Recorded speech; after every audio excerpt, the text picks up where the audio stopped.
There are many elements of a CFO's job that are the same across every industry: planning, budgeting, risk management, reporting. But Diego Giorgi believes the role of a CFO at a bank is unique. I think it's very different. In a nutshell, if you are the CFO of an industrial business, you make chemicals, widgets or something, you are the company's resident expert on matters financial. But a bank does finance. And a bank is really a living organism where the CFO plays a very meaningful role in the deployment of capital, in the velocity of our business, and that, I think, does mark quite a difference. CEO Bill Winters has now led Standard Chartered for a decade. He's focused the bank's business on two high-growth areas: cross-border banking for corporates and wealth management for affluent individuals.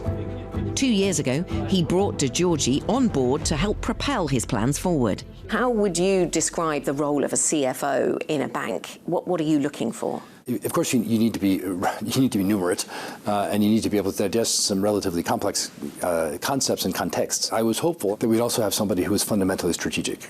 Somebody who was thinking about where we could take the bank. Somebody who could be a sounding board for me and a thought partner. We've had people who were sort of grounded in accounting or bank regulation, so they're quite technical. Diego, of course, is not grounded in either of those things, but he's as good at that stuff as anybody I've ever seen. I mean, because he's smart and he works hard and he learns. He's a real learner. Giorgi's never been a CFO before. In some respects, he's learning on the job. The crypto part, I am really interested. You should really drop me an email on that. He's climbing a steep curve with enthusiasm. I love it. I love working with our bankers. I love working with our wealth management people. I obviously love working with all of our members of the management team.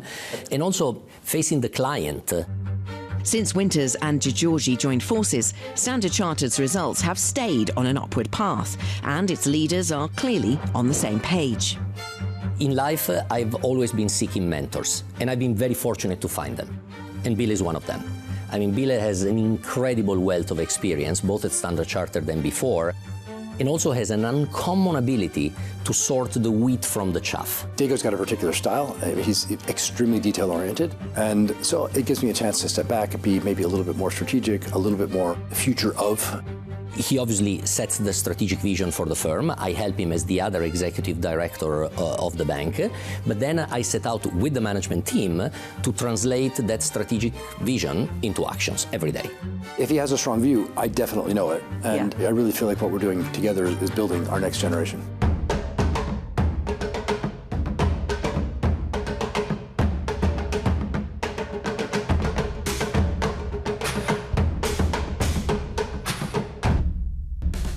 Standard Chartered is a global bank with a business that spans 54 markets. Over half its revenue comes from Asia, led by the fast-growing finance hubs of Hong Kong and Singapore. To understand the bank's strategy, you have to see this footprint not as a bunch of individual markets, but as a powerful network. Giorgi and Winters have a very specific vision for what they want Standard Chartered to be. A superconnector bank. A superconnector bank that lives on facilitating the flows of capital, the flows of wealth, the flows of goods, the flows of services. What we really do is the cross-border business. That's at the heart of what we are, certainly in our corporate and investment bank. As soon as we really glommed on to the idea that what we do is connect people and markets, even though it didn't change our business strategy at all, it changed the way we thought about who we bring to the table and how we connect them. At a time when trade wars and geopolitical volatility often dominate the headlines, Standard Chartered's leadership rejects the premise that globalization is in decline. I don't buy the narrative of deglobalization.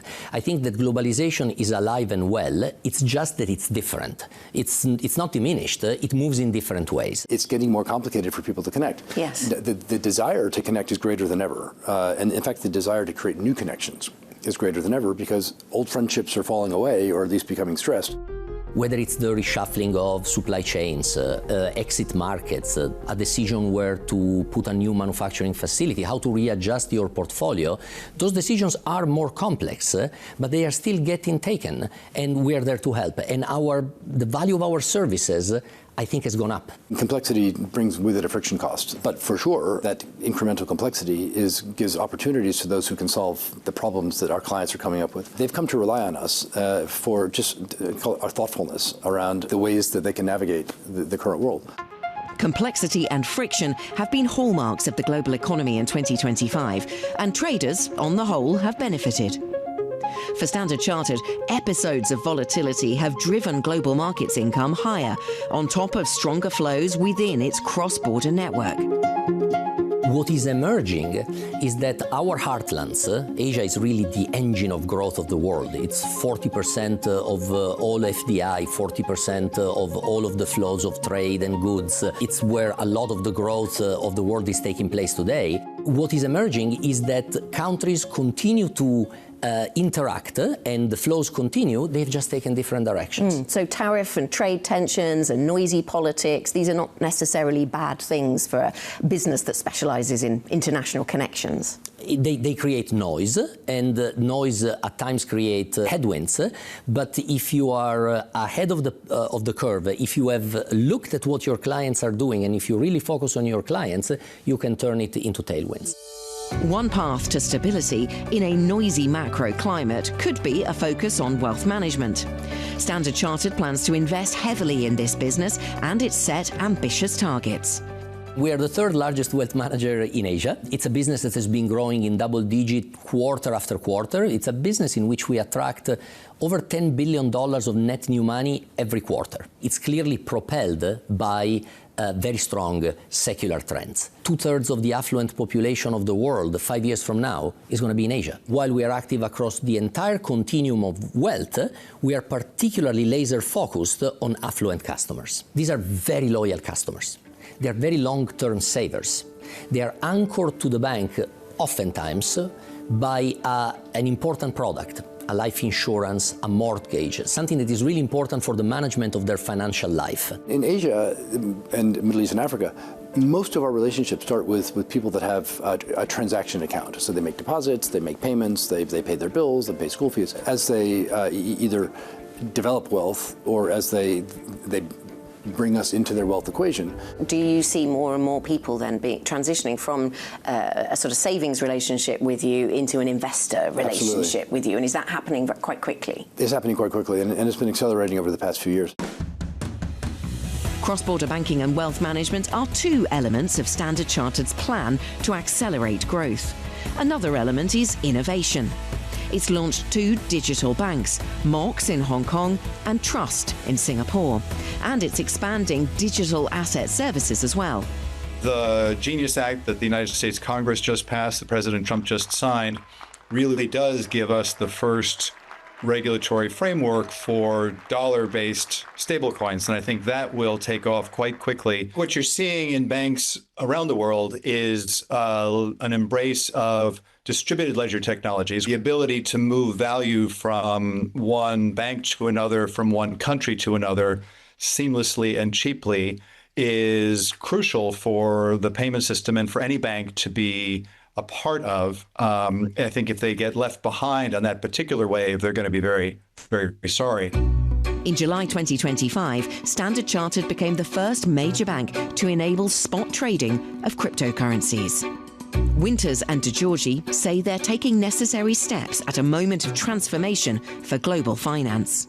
When I look at the way our financial markets business has evolved in response to shifting client needs, there's a constant need to innovate. The constant need to innovate in terms of payment systems. And there's the big one it's getting a lot of airtime now, which is, are we going to be using stablecoins or digital assets as part of the mechanism for either local payments or global payments? We're making a reasonably big bet that will happen. The game here is understanding. These digital assets have the ability to change the payment landscape of the world. And we need to be ready. We, the regulators, the world needs to be ready for a new wave of technology. Stablecoins are entirely almost entirely used in the mechanisms of trading cryptocurrencies. There aren't many use cases outside of cryptocurrencies. More recently, they've been used as a store of value for people who don't trust their national currency. What we saw and see is the opportunity for digital assets broadly, stablecoins in particular, to be used as a medium of exchange outside of the crypto world and in what is today the fiat currency world. At some point, I think these digital asset wallets will be big enough and people will be comfortable enough using them that because it's real time, it's zero marginal cost or very, very low marginal cost. It's 100% transparent, 100% traceable and trackable through the blockchain, which is indelible. I think we'll have a flip from conventional payment mechanisms into stablecoin-based mechanisms. Does that mean banks such as yourselves issuing stablecoin?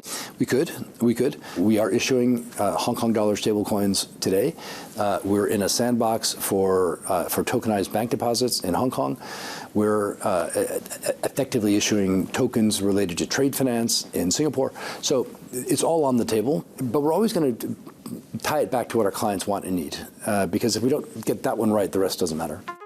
Crypto is different. Crypto is an investment area with its peculiarities and at times its own peculiar risks. On that one, it's just we go with our clients.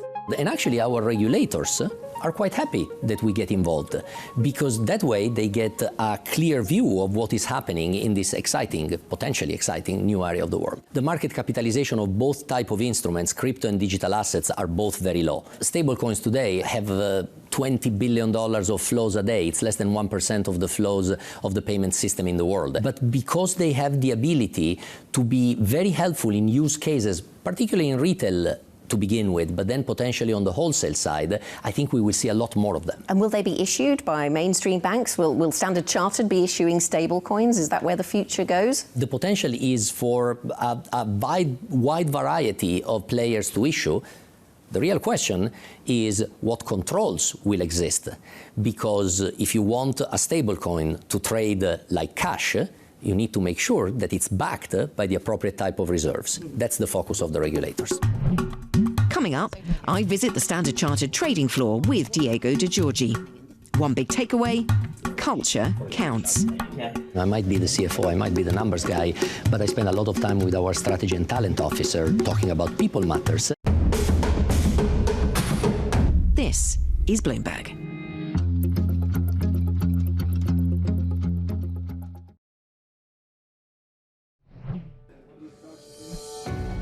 Diego Giorgi started as Standard Chartered's Chief Financial Officer in January 2024.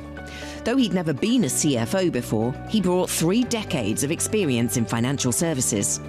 I'm fundamentally a client and a capital markets banker. Done that for decades, largely advising financial institutions.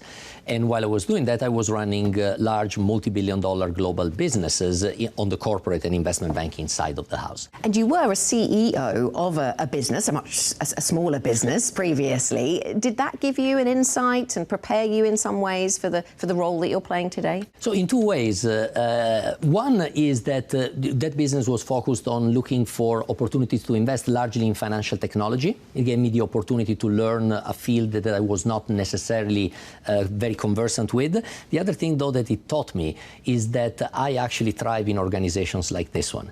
Large organizations where you can harness the power of the people, the power of the culture. That's what really makes me tick. We still have plenty of it. So if you're looking for funding for Fit for Growth, let's get it. Giorgi doesn't just feed off the energy of Standard Chartered's culture, he does his part to contribute to it.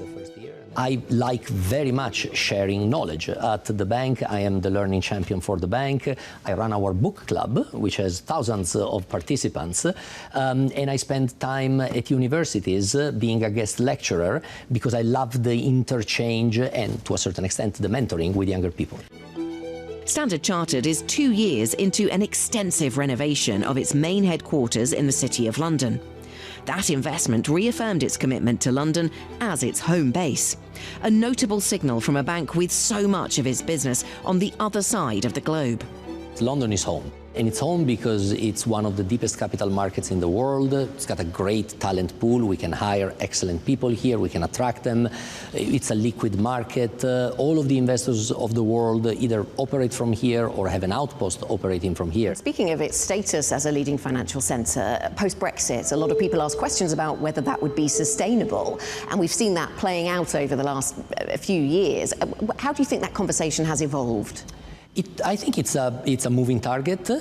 We ourselves, of course, have expanded our presence in Europe, which is an important market for us. Our clients are as likely to come from London, New York, or Paris as they are to come from Singapore, Mumbai, or Hong Kong. I find that financial institutions tend to balance their investments between different centers, but London remains a really important one.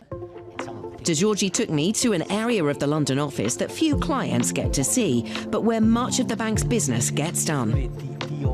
You spent a lot of your career on trading floors. This is your home turf. Oh, this truly feels like home. I asked him how demanding it's been to manage the bank's trading operations in the face of 2025's volatility spikes. You have to think about our markets business that we run from trading rooms like this around the world as quite distinctive. We deal with investors, but we do a lot of risk management, by far the largest part of what we do, for multinational corporations and financial institutions. That business is very recurrent.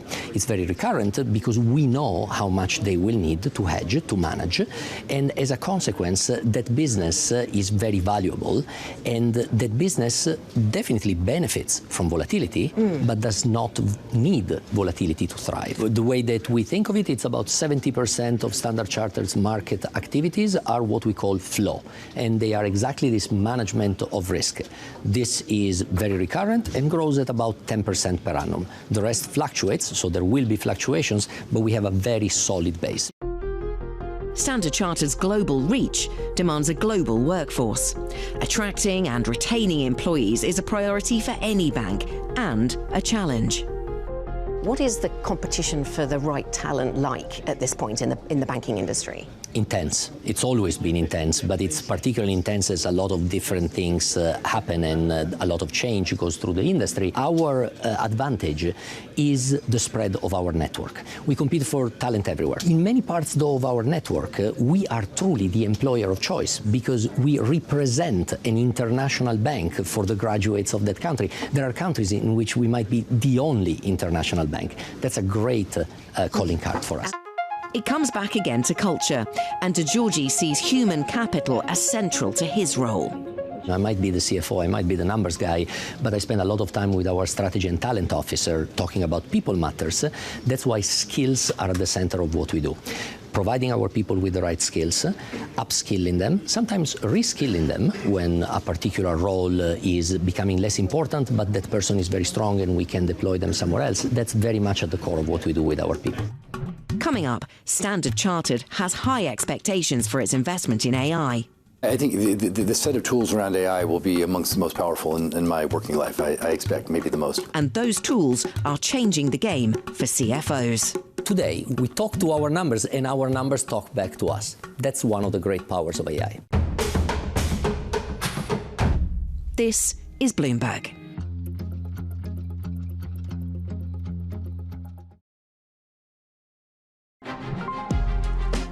Standard Chartered's vision of the future has led it to refocus its business, investing to build capacity in wealth management and innovating in digital banking and payments. It sees AI as an aid to this transformation.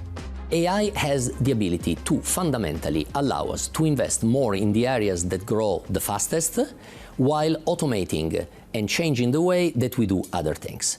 It's a substitution effect. And it's not just a substitution effect in terms of people, because don't think of it that way. Think of it as an enhancer of productivity. I think the set of tools around AI will be amongst the most powerful in my working life. I expect maybe the most. It's already changing the way that we monitor large volumes of transactions to help protect the bank. So fraud prevention and detection, transaction monitoring to be sure that we're in compliance with anti-money laundering and sanction compliance rules. Right now, we've got, I think, best-in-class tools, and certainly in our markets, Asia, Middle East, and Africa, for delivering AI-based advice augmentation tools for our relationship managers in our wealth business. In finance, as a CFO, you live with a lot of numbers and a lot of paper.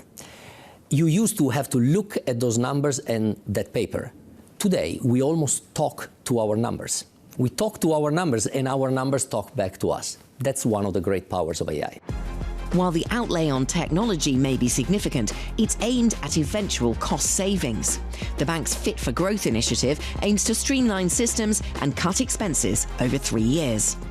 We're fundamentally focusing on standardizing and simplifying the bank through largely the use of digital technology, which includes AI, but includes other technologies. Recently, we have integrated 55 systems that look at managing IT incidents. These 55 systems produce 86 trillion of data points a quarter, We've put it into one system. We had 40 apps that I had to use all of the time, looking at my pension, retirement plans, employment contracts, and things like that. Everything is now together in one super app. Standard Chartered's adoption of AI and quest for efficiency are common themes across the banking sector. But its embrace of sustainable investing runs counter to current trends. Following the election of Donald Trump, many institutions left the Net Zero Banking Alliance. That group has now shut down. Standard Chartered has emphatically affirmed its sustainability commitments. We said 6 years ago or 7 years ago that we were going to do the right thing. We believe that climate change is a genuine threat, in particular in the markets where we operate. And we said we are going to do the right thing and we're going to make money doing it. There's still a lot of momentum to both create and find sustainable investment vehicles. A lot of the surveys I see show that that continues regardless of what's happening in the United States. And outside the United States, I think you're going to continue to see banks, investment firms, insurance companies, and others look for these projects and these opportunities that can be categorized under a sustainable heading. We've seen no winding back of what were genuine commitments in the first place. And that's reflected in our business. We will make more money in sustainable finance in 2025 than we made in 2024, and I bet we'll make more in 2026 again. So our clients, to the extent they speak with their wallets, are continuing to say, this is very important to us. We are doing what is good for our clients, which, by the way, ends up being good for our communities and for the world. Very high returns, by the way. We don't have that many businesses that have 20% plus returns. Banks listed in Europe have done well in 2025, and Standard Chartered has outperformed many of its peers. It recently launched a $1.3 billion buyback program as part of a 3-year, $8 billion plan to return capital to shareholders. Diego Giorgi, of course, is focused on the future. I asked him what he sees when he looks ahead. What's the opportunity for Standard Chartered in the next decade that most excites you? In a sense, it's continuing to be this incredible superconnector and facilitating flows. But at a deeper level, since the global financial crisis, to be a growth bank has been an oxymoron. We can be a high-growth bank by doing high-growth business in high-growth markets. And what's the challenge for Standard Chartered in the next decade that perhaps keeps you up at night? So what keeps me up at night is thinking about investing in the future. We live under the pressure of quarterly delivery of financial results, lots of short-term trends. It's very important to keep the eyes very firmly on what makes the bank really competitive in the long run. Okay, and what's the skill set or an area of knowledge that you would advise every aspiring CFO to develop? So here I'm really biased, because if I hadn't been a banker, I would have been a historian, and I would have taught at university. I still love teaching at university different things. So I would highly recommend history. History of yourself, your bank, of your customers, of your markets, of your products. Because Mark Twain said that history doesn't repeat, but it rhymes, and it's a powerful tool for any executive. Complete this sentence, if you could, Diego. The hardest part of being a CFO is? Waking up in the morning with a plan and then having to roll with the punches. And if a friend calls you and says, I've got great news, I've just been promoted to CFO, after you say congratulations, what would be the first piece of advice that you would give them? You look at a lot of numbers. Never forget that numbers are not the entire picture. Our people at Standard Chartered, our culture, that's what makes the bank. Our customers, that's what makes the bank. Numbers tell you a story, but make sure that you use other metrics or you will take the wrong decision. I'm Anna Edwards. This is Bloomberg.